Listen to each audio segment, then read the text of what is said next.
would never listen to yourself. No. That's the side that's no. Well, I will now tell you a secret that I haven't watched them all. Ah. Yes. Okay, right. So, hi and welcome back to By the Furnace. Today I have the pleasure of speaking with Tim Butcher, one half of the creative force behind Fromental. Since founding the company back in 2005, Fromental has become renowned for its bespoke wall coverings. So thank you for joining, Tim. I'm very much looking forward to talking with you. I feel like your ethos at Fromental closely aligns with that of Collier Webb, and it's all about craftsmanship. Very happy to be here. Thank you. So I think what would be nice is just to start right back at the beginning, because Fromental, I believe next year you're celebrating 20 years. That's right. So how did Fromental come about, and what sort of inspired you and Lizzie to start Fromental?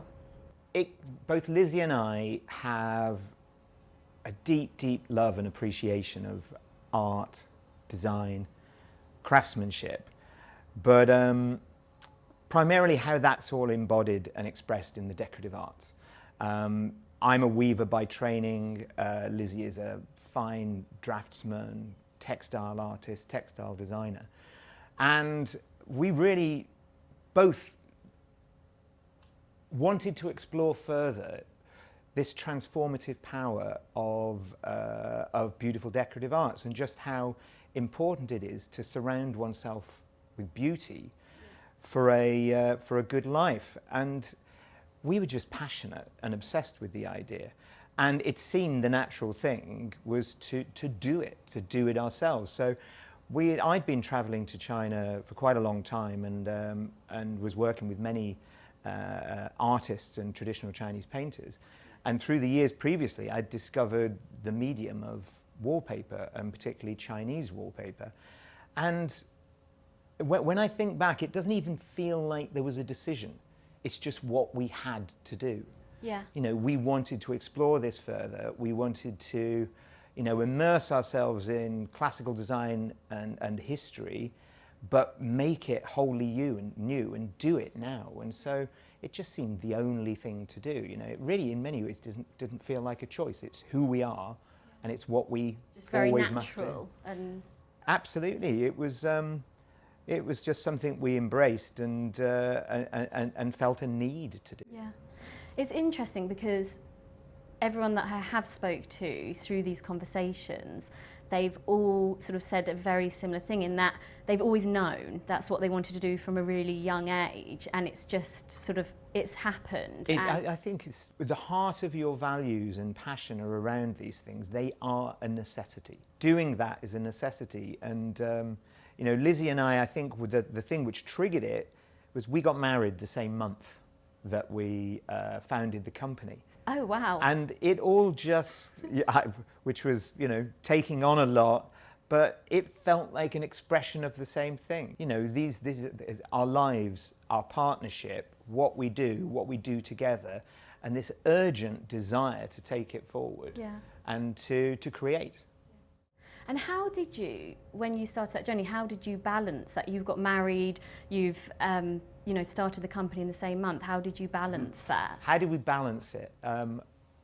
Possibly very badly, because balance is not a word that really fits. It was just such a wholehearted and complete commitment. Everything. It's a total commitment. For me, I think the other thing that's always been behind both Lizzie and I, our work is a vocation.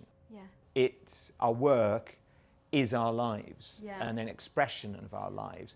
So it never felt like there were these different things of, well, here is our work and here is our life. The two things are a complete union.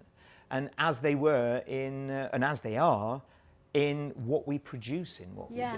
we do. It's just a complete commitment. Yeah, that's really nice to hear.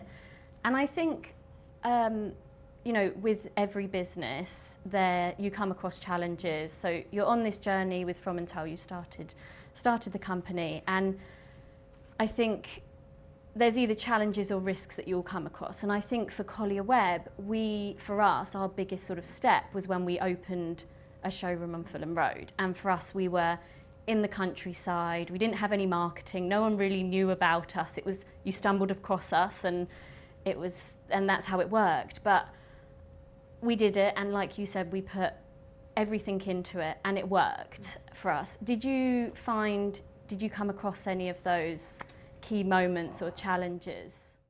I think there's a lovely quote, which is, if you have a why to live for, you will find the how. And I think because the deep commitment was in, this is what we must do, each of those challenges as they come along, you surmount them, you find the solution to them, and you bring your creativity, your diligence, and your belief to bear in solving them. I think one of the things that's often almost ignored when you're speaking about the craftsmanship, the beauty, and the vision and the challenges for what you're trying to do, they're the nuts and bolts of finance, the commercial. We started this with nothing, and the number of steps on the way when there's no money in the bank. Yeah. The rent needs to be paid, the artists need to be paid. You can't see how you're going to, and you know what? You find it, you do it, you get out there, and you find a solution. And it's this continual sort of approach to the challenges through the commitment of your values and your belief. And I think it's one thing starting a brand here in London where you're based, but doing it overseas, it's hard to build that. And like you say, the trust, because they want to see it before. So it's almost, how do you get to that step before people are talking about you? And you need to create a heritage out of no time. Yeah. And to be able to do that, and we believed fully that if we threw ourselves into the quality of the product, and not just the quality of the craftsmanship, but the quality of design, the timelessness of something had to be all there in our initial collections. And then we just had to throw ourselves into it and convince. And you convince through passion, belief, and quality. And so I think when I look back, I can't believe we managed to do that. And I love our chutzpah in believing we could do it.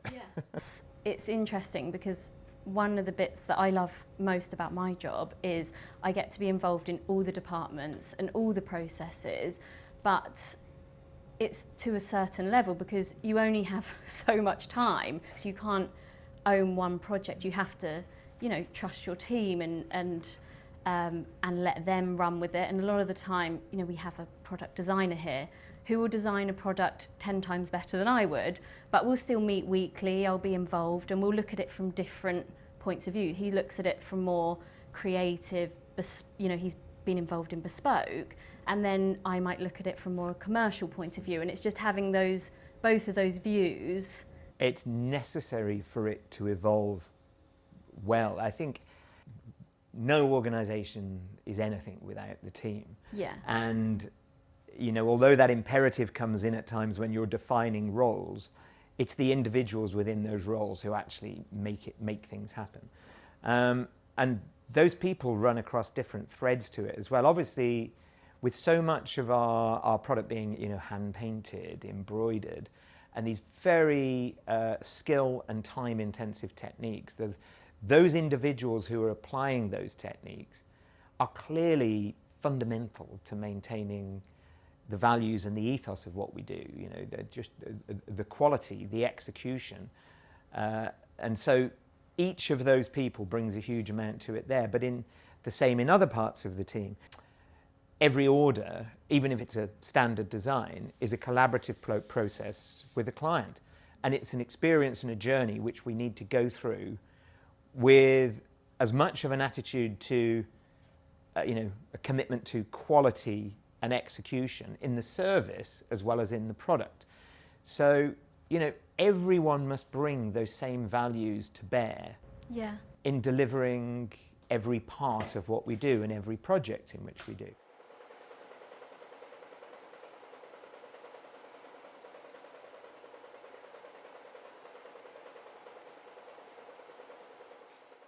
And for Fromental, what's next? What have you got coming? Anything exciting we should be looking out for?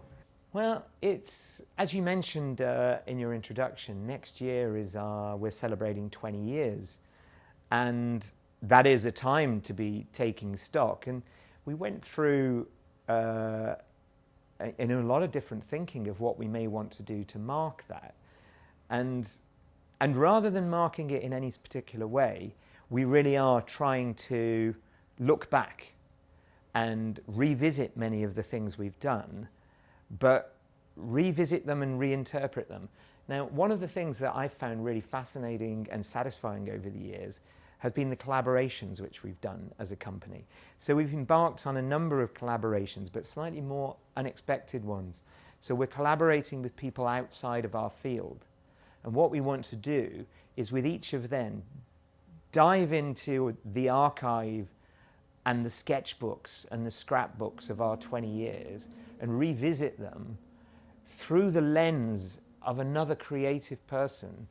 Because that, to me, feels like that collaborative process of rediscovery, reinterpretation, and innovation is what excites. Yeah.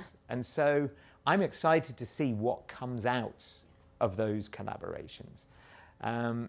Equally, we've got quite a significant launch coming up next year, which is a different strand of wallpapers. Wallpapers are our medium. We do many other things, but wallpapers are our medium. But we've been working on producing something using a different kind of, I'd say, traditional techniques, but a traditional format.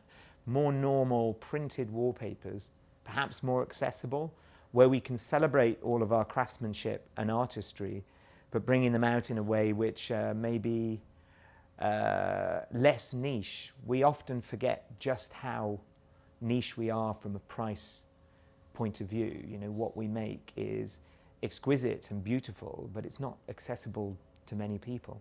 And so we're working on producing something which is a little bit more accessible to maybe a wider audience, for more people to be able to join in with what we do and, you know, experience that transformative possibility with wrapping your room in something as beautiful as what we make. Yeah.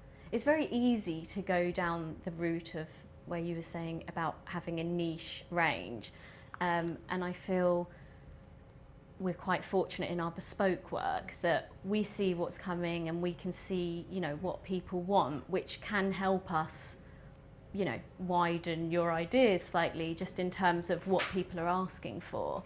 But yeah, it's a difficult one. Well, it's funny. It's that, you know, what's next is always the most interesting thing. What informs what's next comes out of all of these experiences. And just as you're saying, you know, there's a huge number of the designs which we produce came from a conversation with a designer, a project and a client brief, and an idea to follow it, which maybe didn't happen, but we run with it. Yeah. You know, and because we're swimming in that water all the time and we're exposed to working with the most fabulous designers all over the world on the most wonderful projects, we naturally ferment and get this input of so many exciting ideas. And from that, you trust the ideas that come to you, because you know that as long as you keep your values straight and you're operating, you know, and experiencing the right conversations with the right designers, what comes next will be right.